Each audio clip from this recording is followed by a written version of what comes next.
Assalamualaikum warahmatullahi wabarakatuh.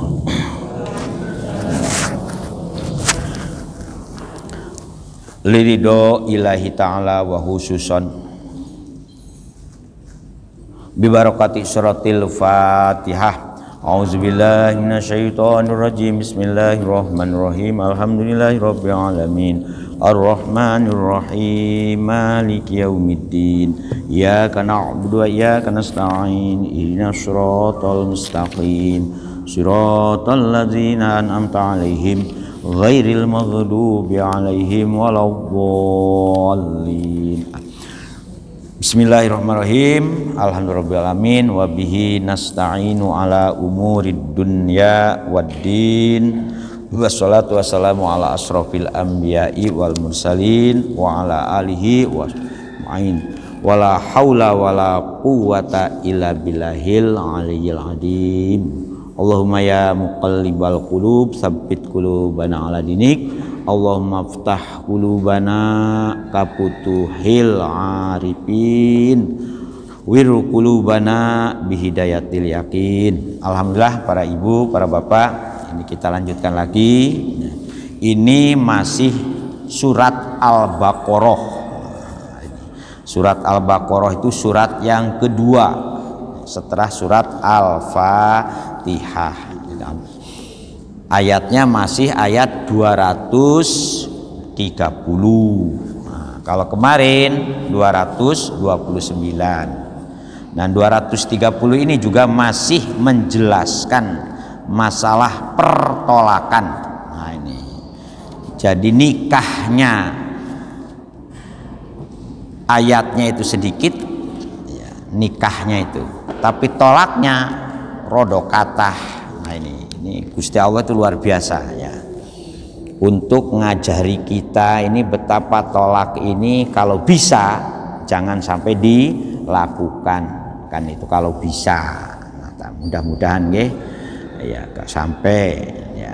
Ini mulai 226, 227, 228, 229, 230 sampai 231 itu masih masalah pertolakan.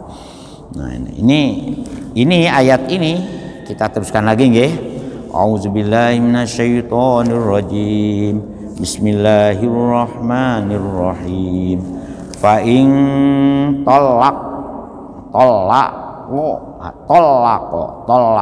yatlukuna. Fa in fa in tolako lantai lamun nyerai sinten sing lanang ya itu. Ha ing istrinya ai ajauju ba'das sin taini. Nah, jadi nolak setelah tolak dua. Nah, itu kan ada tolak satu namanya tolak roj'i, tolak dua tolak bain, tolak tiga tolak bain kubro. Cuman sekarang ini putusannya terserah pengadilan ya, jadi supaya tidak ngawur. Bagaimana kalau tolak tiga sekaligus diucapkan, saya tolak kamu, saya tolak kamu, saya tolak kamu. Itu pernah dibahas oleh para ulama. Jadi supaya adil ya, karena bagaimanapun tolak ini ya menyakitkan ya, supaya adil betul maka Gusti Allah rododowo menjelaskan. Fala tahillu mangka ora oleh, ora halal ya kedua si lanang ya, sing lanang yang bekas menceraikan istrinya itu kalau sudah tolak. Nah, itu mim ba'du ai ba'dat tolaqatis salisati. Jadi mim ba'du di sini pengertiannya mim ba'du itu ba'da tolaqatis salisati, sawuse tolak tiga. Jadi kalau istri-istri yang ditolak oleh suaminya, tolaknya jatuh tolak bain kubro, istilahnya itu. Nah, tolak tiga itu. Hatta tahilu lahum mim ba'du hatta tangkiha zaujan ghairahu. Sehingga si mantan istri itu hatta tangkiha, sehingga nikah malih si mantan istri mantan istri itu ayatazawwaja ya. Ini makanya di kita ini angkahtuka wa zawwaztuka. Sebetulnya tangkiha dengan tazawwaja itu sama. Jadi angkahtuka wa zawwaztuka itu sama. Zawwaja yuzawwiju tajwijan itu ya, gandeng akan ngerup apa ya, menggandengkan. Nakaha ya, walaupun kata nikah itu para ulama sering mengartikan nikah itu artinya al-wate, jadi menghalalkan hubungan biologis. Hatta tangkiha sehingga nikah sinten sing mantan istri nikah marang sinten zaujan ghairahu ing bojo lanang ghairahu sakliyane bojo awal, hu-nya kepada awal. Dan nikahnya juga nikah sempurna, jadi bukan hanya nikah pesanan. Jadi memang ada, jadi muhalil namanya, al muhalil orang yang menhalalkan untuk kembali lagi mantan suaminya kepada mantan istrinya kalau setelah jatuh talak 3. Wayato'aha ditafsiri maksudnya tangkihanya itu tazawwajanya itu, sehingga sing mantan istri itu nikah mali jaujan ing bojo lanang ghairuhu sakliyane bojo yang pertama. Nah bojo yang kedua ini jaujan ghairohnya ini, ghairohunya itu wayato'a lan ngumpuli ya, bahasa yang lebih kerennya ngumpuli, bahasa artinya di wate itu sama dengan jima kalau bahasa kasarnya, tapi kan gak pantes. Nah, wayato'a lan ngumpuli sapa si jaujan ghairah, ngumpuli sinten ha ing istri dari lanang yang menceraikan talak 3. Kama fil hadis rawahu syaikhoni. Penjelasan ini sebagaimana di dalam hadis yang diriwayatkan oleh Imam Bukhari dan Muslim, al muhalil wal muhalalahu finar. Jadi kalau ada kompromi, aku sajane masih seneng nang bojoku, tetapi karena sudah jatuh tolak 3, tolong awakmu rabien bojoku. Tetapi setelah dirabi awakmu cerai nomali, nah itu nggak boleh sebenarnya. Nggak boleh. Kalau ada laki-laki mantan suami yang seperti itu, kata Nabi diancam al muhalil wal muhalalahu pinar. Ya itu. Ya sudah, kalau memang sudah nggak seneng ya jangan apa. Ya, kalau seneng masih seneng, ojo punya pikiran fa in talaqa. Nah paing tolako mongko lamun nyerai ya ha ing wadon yang sudah, yaitu ya haknya kepada istri yang dijatuh tolak 3 itu, siapa yang tolako ajaujusani. Jaujusani ini tolako ini painnya kepada jaujan ghairah. Nah supaya dipermudah oleh mufasir ditafsiri az-zaujusani, suami yang kedua, suami yang menjadi ininya itu, yang menjadi muhalilnya istilahnya itu, muhalil yang menghalalkan. Fala junaha mangka ora ono dosa. Ya. Ora ono dosa. Kepada siapa tidak ada dosa? Alaihima ing atase mantan suami pertama lan kepada istrinya, mantan istrinya. Sampai jelentreh kandos ngeten niki nggih Gusti Allah. Gusti Allah piyambak. Jadi kalau seperti ini berarti ono wong lanang yang yang punya watak. Ini menurut saya wong lanang yang pateh gak beres ini Bu. Ya, wong lanang gak pateh beres ini. Nah, ya, sudah menceraikan istrinya getun, nah, akhirnya golek. Nah, ya, wong lanang gak pateh dablek ini, gak pateh genah ini, gak pateh genah. Ya. Untuk apa pala junaha ayataroja?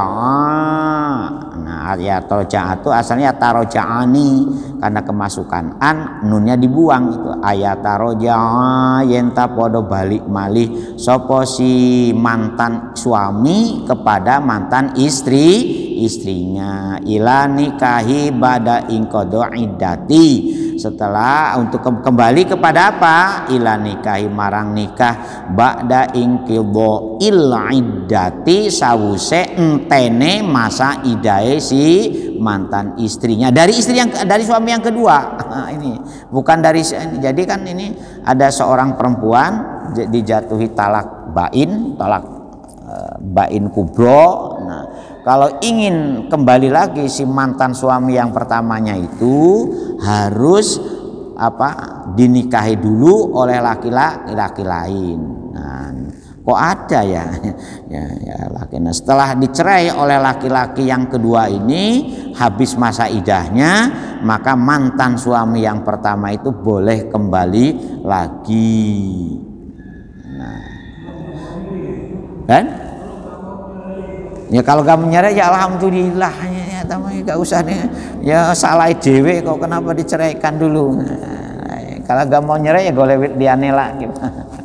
Ya kan memang nggak boleh ininya itu ya.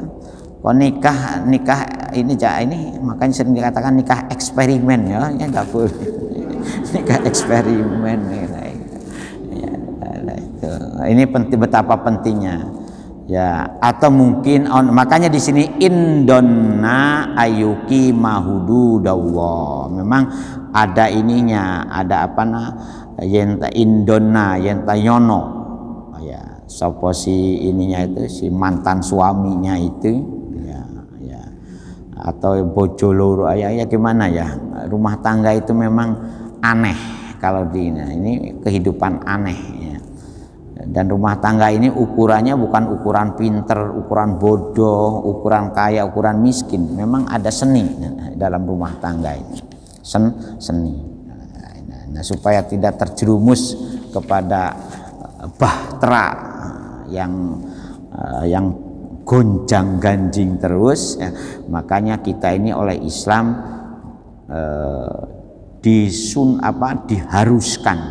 diharuskan untuk menyeleksi calon suami calon istri itu betul-betul yang kufu, ada istilah kufu, kafaah, ada jangan jomplang. Kalau jomplang itu ya bisa menimbulkan huru-hara jomplang. Nah, itu. Ya sebetulnya semuanya, makanya sekarang ini pas calon-calon pasangan tuh ada trainingnya, training keluarga sakinah kan. 3 hari atau beberapa hari itu oleh kepala-kepala KUA itu biasanya. Jadi supaya sebab pondasi beragama yang kuat berangkatnya dari keluarga. Pondasi negara ini kuat juga berangkat dari keluarga. Nah, kalau keluarganya ini selalu goyah, maka yang terjadi itu kan broken home. Ada istilah broken home.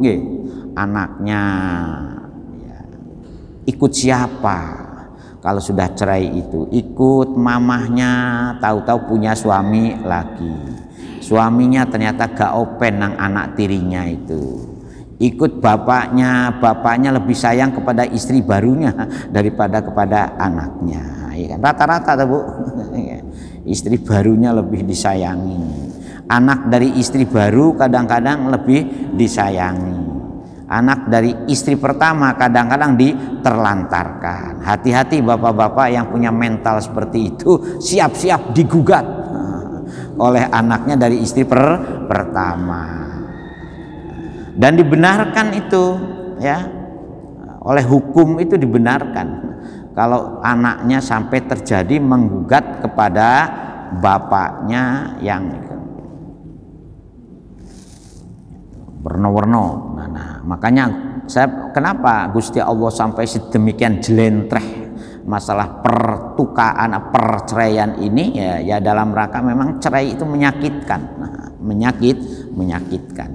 Ayu kimal jento jumenengaken jumenengaken dengan sungguh-sungguh, menegakkan dengan sungguh-sungguh ya. Indona lamun nyentok nyono sapa si bojo ya, si bojo lanangnya ini ya, ayu kima yenton menegakkan secara sungguh-sungguh, menegakkan, melaksanakan dengan sungguh-sungguh, dengan jejeg, makanya sering diartikan jejeg. Nah, ya. Ayu kim jauja ini yaitu mantan istri dan mantan suami pertama. Hududallahi ing piro-piro pelanggaranipun Gusti Allah, aturanipun Gusti Allah. Hudud itu diartikan aturan, pelanggaran, bukan pelanggaran, pelanggaran, uger dari kata uger, pelanggaran. Jadi aturan. Ya, yang sebagaimana saya katakan kemarin, mohon maaf, jadi ada hud itu betapa kata hudud ini menunjukkan adanya hukum yang serius ya. Jadi pelanggaran yang serius ya, aturan-aturan Gusti Allah yang sungguh-sungguh terkait dengan hubungan suami istri ini. Watilka hududullahi yubayyinuha liqaumi ya'lamun. Watilkal mazkuru watilka utawi mengkono pelanggaranipun Gusti Allah. Nah, watilka ini kembalinya kepada hudud, Bu, ya. Ai almadkuro tukang wis den perteloaken kang sudah dijelaskan ya.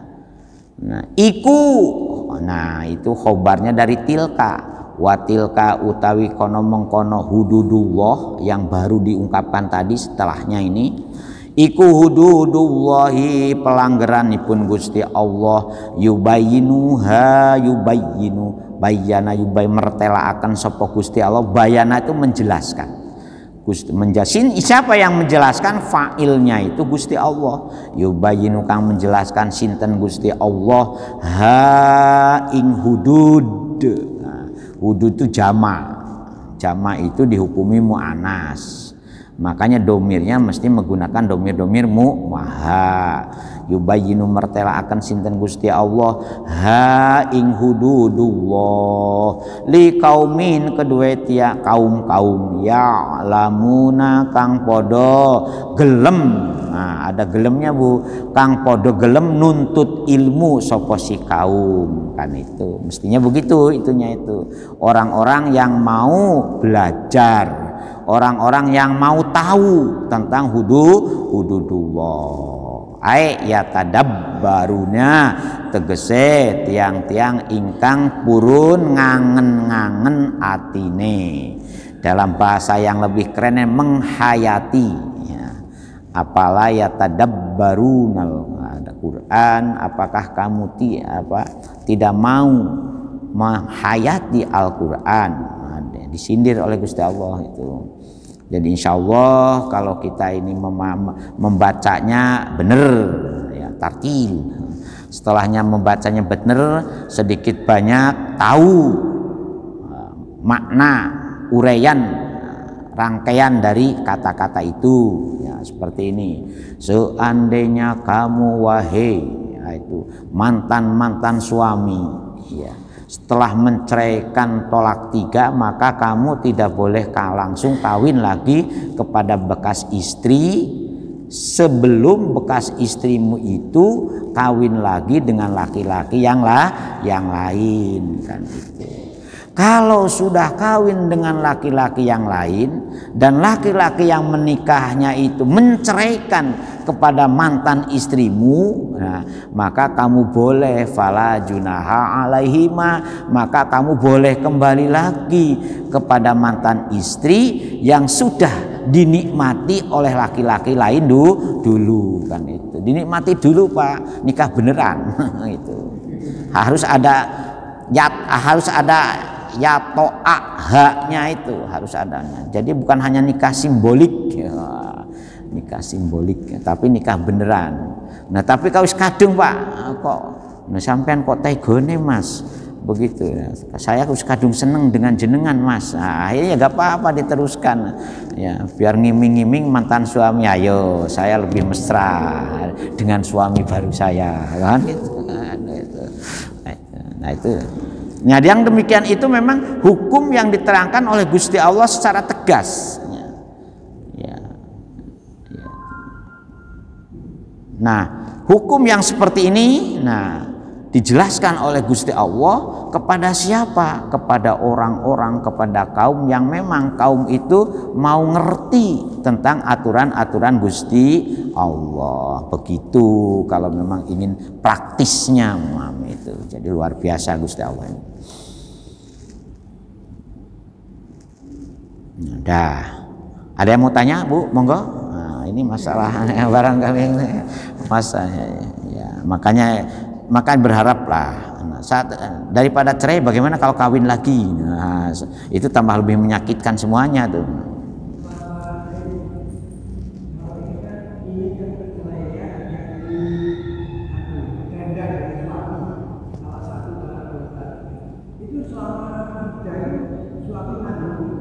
Iya.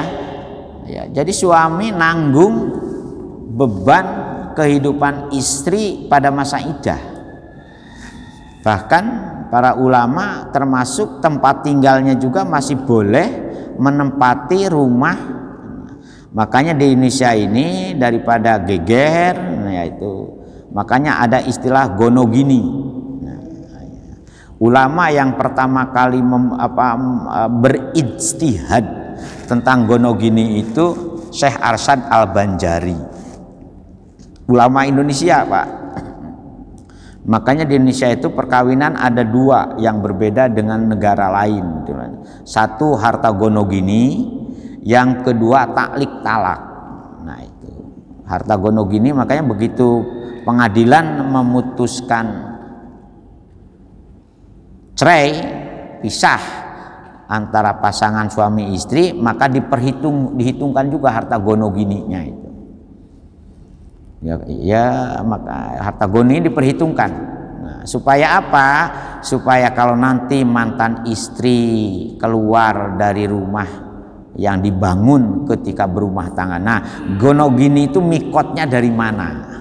Kalau kita dihitung harta gonogini, itu mikotnya dari semua aset dalam keluarga diawali dengan pernikahan itu menjadi harta gonogini, yaitu kecuali harta bawaan istri. Nah kalau harta bawaan istri tidak dihitung harta gonogini. Beli rumahnya itu setelah punya suami dan punya istri, dan itu si suami itu beli rumah setelah berumah tangga, maka rumah itu kategorinya gonogini. Tetapi kalau suami masuk kepada istri yang sudah punya rumah, maka rumah itu tidak termasuk harta gonogini. Jadi itulah sebabnya mengapa dalam Islam itu ya laki-laki harus 2 bagian kalau dapat warisan. Karena apa? Harta bawaan istri mutlak menjadi milik istri, termasuk hasil kerja istri. Kalau istri, jadi hasil kerja istri itu, Bu, ibu nggak boleh itu, bukan menurut aturannya itu ibu bisa memanage, menyimpan, mengamankan hasil kerja ibu sendiri. Tidak dibenarkan untuk menjadi bagian berumah napakoh dalam rumah tangga. Aturannya seperti itu. Nah, karena di kita ini biasa mencampur atukan kebutuhan rumah tangga itu antara yang didapat istri dengan yang didapat suami, itulah sebabnya maka Syekh Arsyad Al-Banjari itu mempunyai ini pendapat, ini harus dihitung jadi harta gonogini. Bisa dulu berapa harta gonogini ini?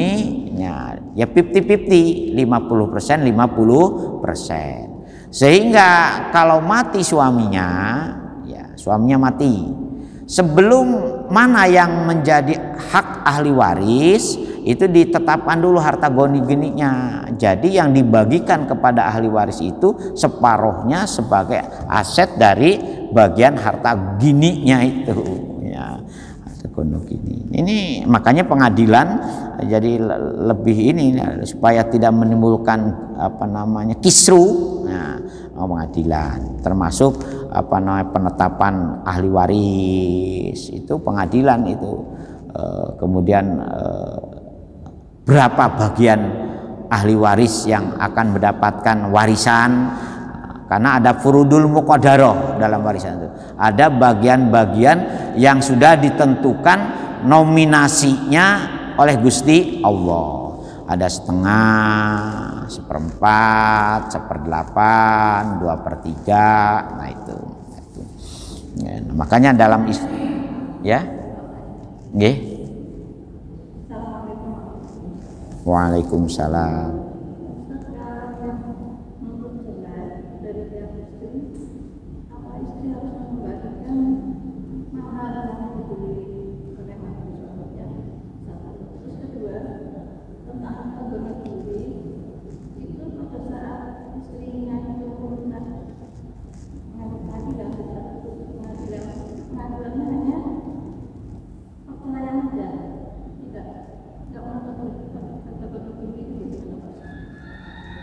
Ya makanya ketika jenengan mengajukan cerai atau tolak itu ya sekaligus sekaligus dengan bagaimana memutuskan harta gonogininya, termasuk bagaimana ngeramut anaknya. Jadi jangan hanya gangguin ya ngajukan ulang Bu, bisa itu. Jadi terlepas anak itu kepada siapa nanti hak asuh jatuh putusan itu biasanya sekaligus Bu. Jadi pengadilan itu biasanya sekaligus, mulai dari jatuhnya tolak, kemudian perhitungan harta gonogini, atau memang ada dua. Kadang-kadang harta gonogininya itu sendiri diajukan sendiri. Nah, kadang-kadang ada juga yang tolaknya melalui pengadilan agama, karena urusan tolak ini kompetensi absolutnya pengadilan agama. Jadi di Indonesia itu kan pengadilan itu ada 4, nggih. 1 peradilan umum, 2 peradilan agama, yang ketiga peradilan tata usaha negara, yang keempat peradilan militer. Nah, antara pengadilan agama dengan peradilan umum kadang-kadang ada juga pasangan-pasangan yang cerainya lewat pengadilan agama, tetapi harta gonogininya lewat pengadilan umum. Ada juga itu, termasuk hak asuh anaknya ya. Tapi sekarang ini karena sudah di bawah satu lembaga, Mahkamah Agung, maka kompetensi absolut dari semua pengadilan itu mempunyai itu tidak ada pilihan. Termasuk kalau panjenengan masalah cerai ya itu harus semuanya kan Bu, dikonsolidasikan, digabungkan semuanya. Jangan sampai tolaknya saja, nanti bagaimana harta gonogininya, bagaimana hak asuh anaknya jatuh kepada siapa, biar ya terlesah besar terbesar kecil Bu, ini kan nanti hubungannya dengan bagaimana mendapatkan waris di kemudian. Itu yang harus kita perhatikan. Nggih. Nah, ya.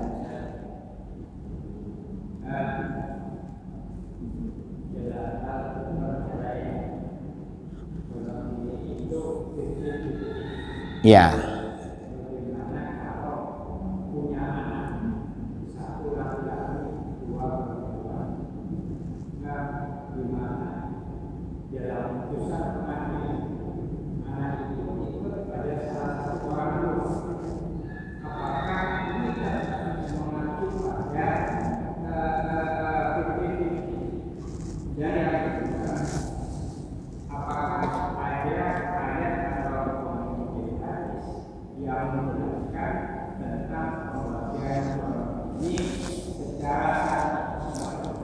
Nah, begini, itu walaupun hak asuh diberikan kepada istri atau mantan istri, tetapi ingat wajib napakohnya tetap pada bapaknya. 1.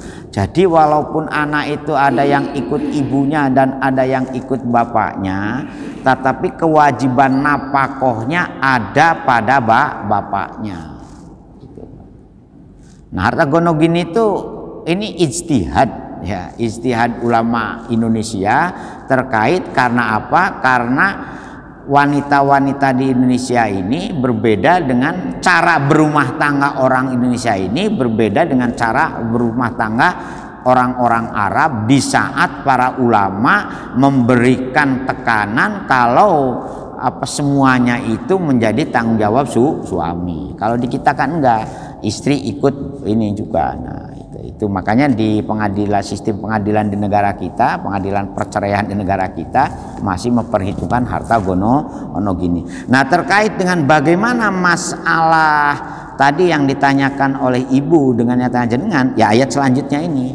Nah, ayat kalau seandainya, nah ini seandainya si istri dicerai, minta cerai kepada suami, lapor ke pengadilan. Nah, kalau istri yang minta cerai, maka maharnya tidak perlu dikembalikan, Bu. Ini kalau sudah adanya duhul, ya, ngetos duhul, Bu nggih. Kalau sudah terjadi hubungan biologis secara patut, ya, maka mahar ini tidak bisa dikembalikan lagi kepada mantan suami. Tetapi kalau ibu ingin minta cerai kepada suami, kemudian membayar tebusan, namanya iwad. Nah, tebusan dari seorang mantan istri, nah, bayar iwad. Ayatnya ya ini ayat selanjutnya itu, wa idza talaqtumun nisa fabalagna ajalahuna famsikuhuna, terus bima'rufin au tasrihu au sarrihuhuna bima'rufin. Nah, itu ini itunya hampir sama dengan ayat kemarin, tetapi diteruskan wala tumsikuhunna diroron lita'tadu. Nah, itu yang memberi gambaran bahwa bagaimana seorang mantan istri harus memberi pesangon kepada mantan suaminya. Atau ini semua ini ayat ini, dua ayat ini menggambarkan suami rodo dablek, Pak. Yang tadi 2230 juga ayat suami 230 itu gambaran suami sing rodo dablek, 231 juga gambarannya suami sing rodo dablek. Jadi dia tidak mau kembali lagi kepada mantan istri, tetapi dia gantung menahan mantan istri dengan harapan si mantan istri supaya bebas, dia mendapatkan pesangon, mendapatkan iwad lah, bahasa fikihnya itu iwad, bahasa ini iwad itu jadi ganti ganti ya jadi uang duka. Tapi jumlah nominasinya juga sangat tergantung kepada bagaimana putusan pengadilan, jadi atau kerelaan dari mantan istri supaya saking ini jadi memutus kejengkelan lah, bahasa yang lebih kerennya tuh, memutus kejengkelan kepada mantan suami sing dablek, wis awakmu gak usah balik-balik meneh nang aku pisah, awakmu takei pesangon. Nah, itu loh, itu namanya iwad, Bu, bukan mahar, Bu, iwad. Jadi jalupiro ya. Yeah.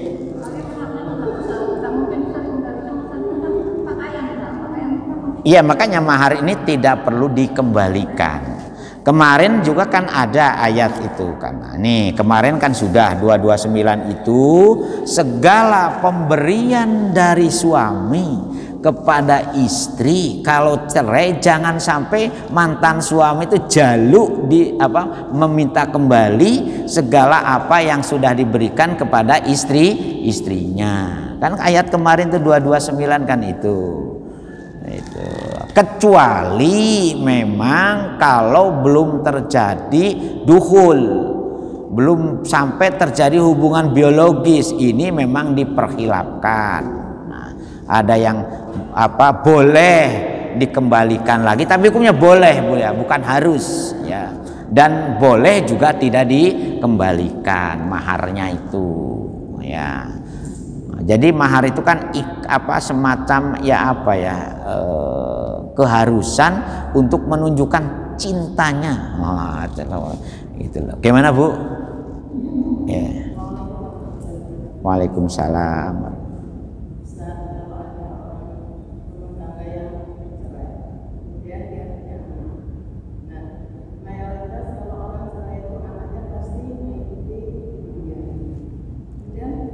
Bagaimana yang seharusnya seorang bapak yang harus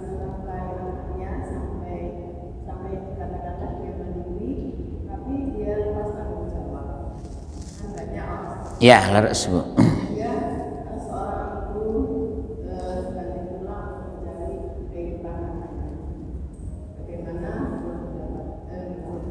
Jadi dalam hukum Islam itu satu, itu jadi utang. Ya, kalau bapaknya tidak mau bertanggung jawab memberi nafkah kepada anak-anaknya, itu jadi utang Bu. Sampai kapanpun jadi utang. Kalau anaknya tidak membebaskan sampai mati pun jadi utang. Sebab itu menjadi kewajiban.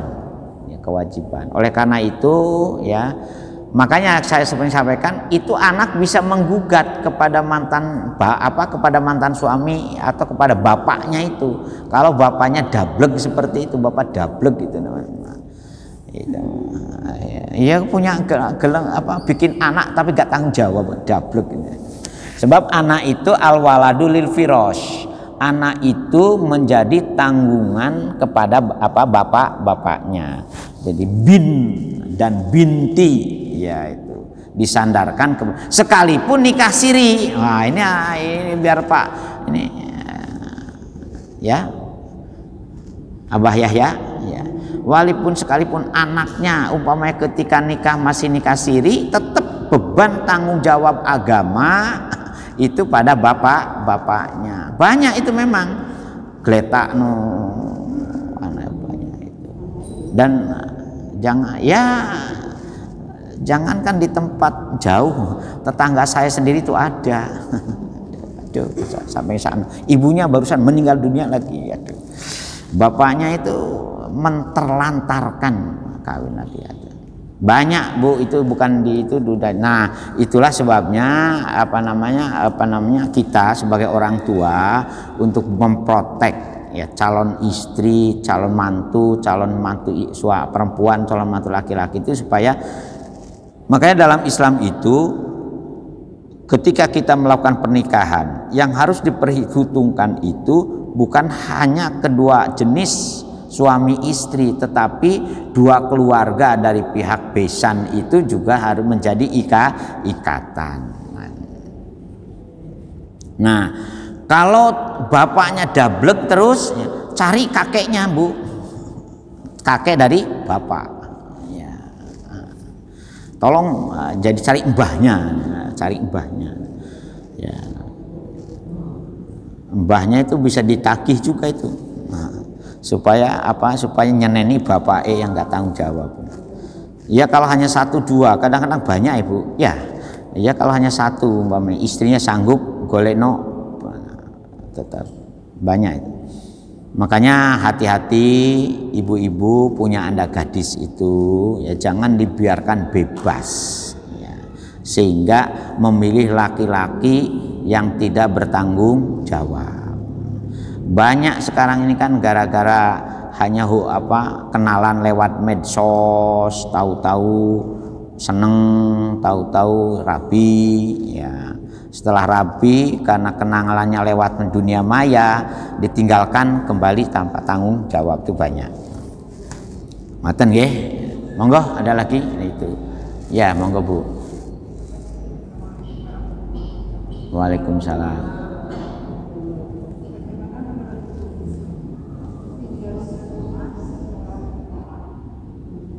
Ya, kalau tolak roj'i boleh. Ya, termasuk tolak bain pun kalau memang mantan istri. Ya, makanya di sini Bu harus punya pembeda itu boleh. Asalkan tidak boleh kumpul. Nah, itu kan tidak boleh. Sebatas masa iddah. Ya, jadi. Iya sudah bercerai boleh, masih boleh selama masa iddah. Kalau setelah iddah itu harus mulai perhitungan, yang harus keluar ya suaminya. Ya. Nah kalau memang hartanya gono gini, ya diperhitungkan dulu rumah ini, ya dikepruk. Itu suami jablok itu. Nah, ya itu ya, goyonan Bu, jangan temenan loh Bu. Jadi memang itu harus diingatkan gitu loh. Kamu harus keluar dari rumah ini, Mas, karena kamu sudah tidak punya hak lagi untuk. Nah, kalau rumahnya masih gono gini ya dijual, Bu, dibagi dua, ya. Segera mencari rumah baru. Ada itu, Bu.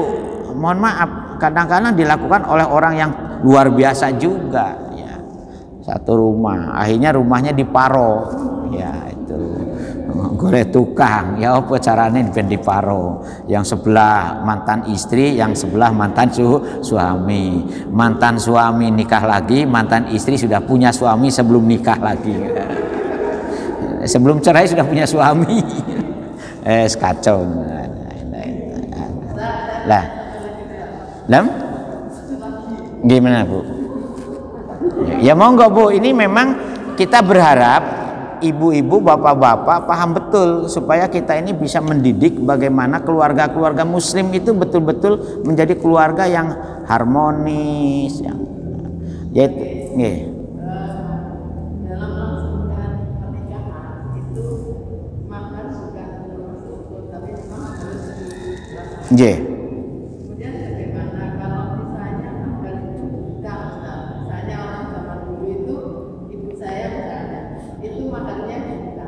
Apakah nanti kalau dia membayar mahar itu harus mendatangkan saksi atau cukup ini terbayar seperti itu? Wajib dibayar setelah digauli, Bu. Jadi dibayar, nanti utang itu harus segera dibayar kalau sudah istrinya digauli. Nah, kapan bayarnya? Ya itu jangan lama-lama. Makanya kan boleh bimahril mazkur, ada yang ada yang kontan, kan sering kontan dibayar, Mas, kontan. Ada lagi diutang, boleh diutang tuh boleh, tetapi kewajiban bayarnya itu setelah menggauli istrinya. Jadi ya cukup 2 orang saja, Bu, tidak perlu mendatangkan penghulu lagi atau mendatangkan yang angkah tukak lagi.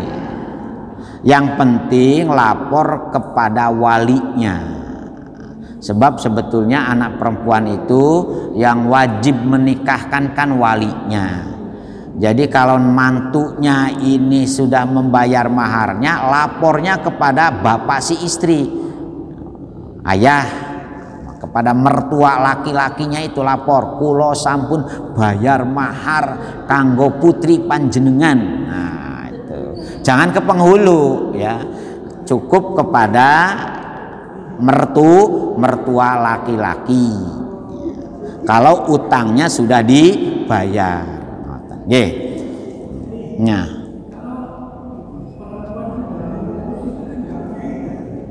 yo tetap punya. Kan sudah pada ayat sebelum itu Anisa, anak-anak wanita yang masih kecil, begitu juga kepada wanita-wanita yang menopause. Ketika salah satu guru dijelaskan juga oleh tafsirnya itu kan. Jadi wanita menopause pun tetap ada idahnya, Pak. Jadi idah itu salah satu indikator untuk mengetahui bara'atul rahmi. Ya, bagaimana si rahim itu ada janin atau tidak, atau memang cuman bedanya lama waktu iddah. Kalau anak-anak Anisah, anak-anak kecil, karena dulu itu anak kecil juga sudah biasa dinikahkan, atau wanita-wanita yang sudah menopause, ya, iddahnya cukup 3 bulan, Pak, 3 bulan saja. Nah, kurang. Ya, aturannya 3 bulan, Bapak, tidak boleh kurang. Ya.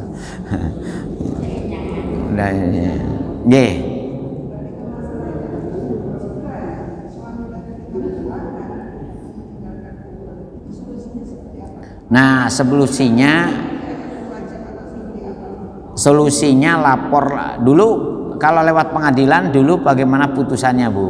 Nah, eksekusinya itu tergantung kepada bagaimana putusan pengadilan ketika cerai. Nah, kalau ada laki-laki yang bangkang seperti itu, nah solusinya itu bagaimana?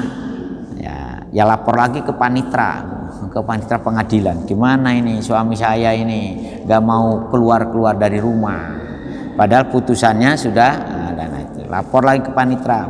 Nah, itu.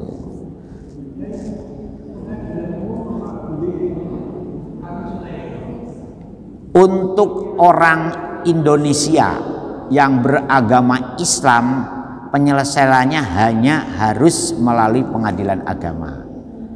Ya, pengadilan. Kalau non Muslim itu pengadilan umum, Pak. Non Muslim.